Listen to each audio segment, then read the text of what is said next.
When Erida wakes up, he finds himself groping his irritated cousin Hijiri. Despite his best efforts to appease the situation, the jury chooses to punish him.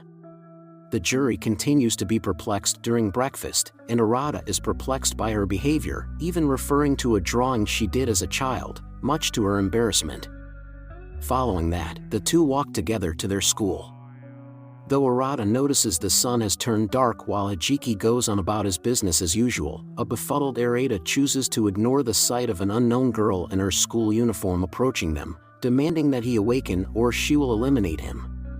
The girl already vanished before he could respond. Erida ponders the mysterious girl's warning in the middle of class. Hijiki meets Aranda on the roof of the school and asks her if the sun has always been black, which she confirms. He goes on to say that this has always been the case because this is the world he desired. She also offers to give in to his desires if he decides to stay with her. Suddenly, Erida recalls Hijiki vanishing and pleading with him to remember her. As a result, he suspects Hijiri of being a forger, which she denies. The mysterious girl from the morning fires a bullet at Hijiri, but she easily deflects the ambush with a barrier. Hijiri recognizes the girl as a mage, while Erida recognizes her due to her large bust, which the girl introduces herself as Lilith Ostami in an embarrassing manner. Following that, Hijiri reverses her spell, revealing the entire town to be in ruins. Lilith explains that a disaster 3 days ago destroyed their entire town, prompting Erida to recall the incident. As the town burns down and people vanish, Hijiri gives Erida a grimoire and asks that his wish be granted in order to save him, much to Erida's surprise. Hijiri, on the other hand, simply gives him instructions before kissing him until she vanishes. Erida then finds himself alone in an empty world, refusing to accept his fate. He demands that the grimoire return the world to normal, and the grimoire begins to work.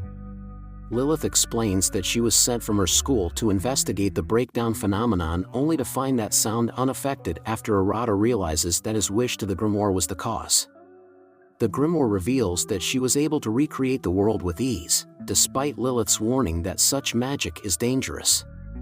As a result, she gives Erida 2 options: surrender the grimoire and his memories in exchange for peace, or be killed instead. Erida, on the other hand, wonders if Hijiri is still alive, which the grimoire confirms because she can project her image. When Erida discovers this information, he opts for a third option rather than the rendering or dying.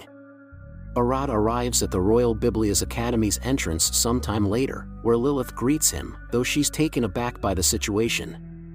Using the grimoire he possesses, Erida reveals his decision to become a mage to a surprised Lilith. While Lilith doubts Erida's ability to become one, he declares that he will, regardless of the circumstances, despite the fact that they are the same age. Erida confirms that Lilith is a teacher as they walk to class. After that, Lilith introduces Erida as a transfer student in the classroom before another student, Selena, starts asking him personal questions which he promptly answers. Selena, on the other hand, inquires as to whether he was able to perform world reconstruction, a feat only a demon lord is capable of. The class becomes enthralled by the appearance of the candidate when Erida inevitably confirms. Selena later spreads the word about Aranda's demon lord magic around the academy. Despite Lilith's protests, Master Biblia is amused by the situation in the headmaster's office. Nonetheless, Erida is welcomed to the academy by the headmaster, who explains that Biblia is a secret organization that teaches mages and assigns missions. Although the headmaster is unsure, Erida inquires if he will be able to save Hijiri if he becomes a magus. Regardless, Erida asks Lilith if there are any shortcuts, which she denies, but Master Biblia suggests that he meet and dominate the Trinity 7, the Academy's 7 expert female mages. Aside from that, Lilith is revealed to be one of them. After the meeting, Lilith advises Erida not to take the headmaster's words seriously. Following that, he notices a ninja hiding on the ceiling who introduces herself as Levi Kazama, a ninja who happens to also be a mage. Levi is also a member of Trinity 7 according to Lilith. When Miri Yamana and Akio Fudo, 2 other members, happen to be on their way to a mission, Erida inquires about the remaining members. Erida observes that the majority of the mages are female, which Levi explains as the result of magic's emphasis on emotions. As a result, girls are more naturally drawn to magic, though Lilith warns that they must also control their desires. When Erida and Levi continue to tease Lilith in an inappropriate manner, the embarrassed teacher punishes Erida before leaving. To Erida's surprise, Levi observes that Lilith has become more expressive since meeting him. Erida spends the night alone in his room, pondering the whereabouts of the grimoire, which appears around his neck and advises him to take a bath. Following the grimoire's instructions, Erida enters the boys' bathhouse only to find a naked girl who resembles Hajiri, who doesn't seem to mind his presence. Erida eventually leaves before running into Lilith, despite his best efforts to appear unconcerned. Selena and Levi both explain why they want to gather information, and Lilith says she'll be there to supervise them. Erida requests that they teach him magic after Selena's interview, which Lilith gladly accepts. Selena and Levi, on the other hand, observe that she will agree to any educational situation, fantasizing about an erotic scene between Lilith and Erida. Despite this, Erida interrogates Lilith about his grimoire, which she reveals to be the Estil manuscript, a legendary grimoire containing knowledge from another world. Lilith goes on to explain Thema, a concept that each mage investigates in the archives of the 7 deadly sins. However, a blackout occurs unexpectedly. While the Estil manuscript provides light, the group finds themselves trapped inside a room with a barrier. Despite knowing how to get out, Estil decides to sleep while the rest of the group searches for the exit. As a result, Erida tries to break down the door with a chair, but to no avail, much to the girls' surprise. However, due to the principles of magic, they quickly realized his intentions to act without reason. The group then discuss the culprit's motivation, which they believe is to determine Erida's strength. Despite the fact that he already knows who the perpetrator is, he decides to follow along. Outside, Aaron and another person look down from the top of a roof at the situation. The group searches the room for a way out, but finds no clues to help them escape. Despite Erida's suggestion that they rest, Selena and Levi complain about the lack of a bathroom.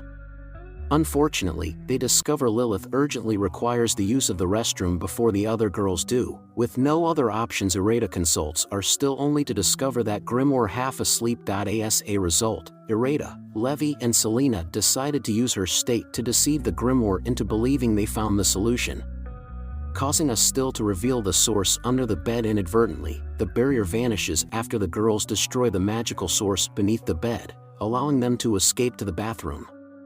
They are still manuscript is amused by Aranda's ruse and eagerly awaits his choice of Thema.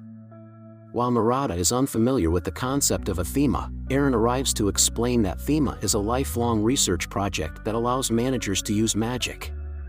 Erida deduces from her timing that she was the one who erected the barrier, which Aaron admits. Despite her actions, Erida says he's not upset because he saw the girl's desperate need to urinate, but he's perplexed when Aaron offers to do the same.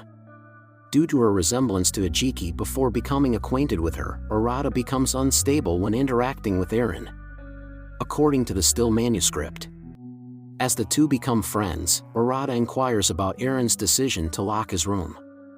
Aaron responds, much to his surprise, that he is the Demon Lord candidate, as stated by the headmaster before Master Biblia appears from a window.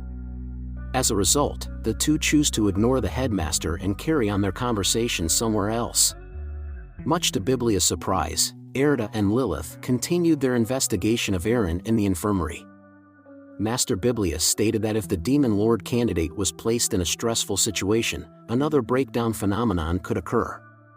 According to Aaron, Erida makes the decision to punish the headmaster, but Lilith has already carried out the punishment. Meanwhile, inside a blazing furnace, a bound headmaster is terrified. While Lilith is intrigued by the breakdown phenomenon, Aaron chooses to explain it by transforming into her Magus mode and causing Erida's magic to become unstable after removing the seals on his magic from the Still manuscript. A breakdown phenomenon occurs as a result, but Aaron is adamant about continuing the experiment for the sake of her research.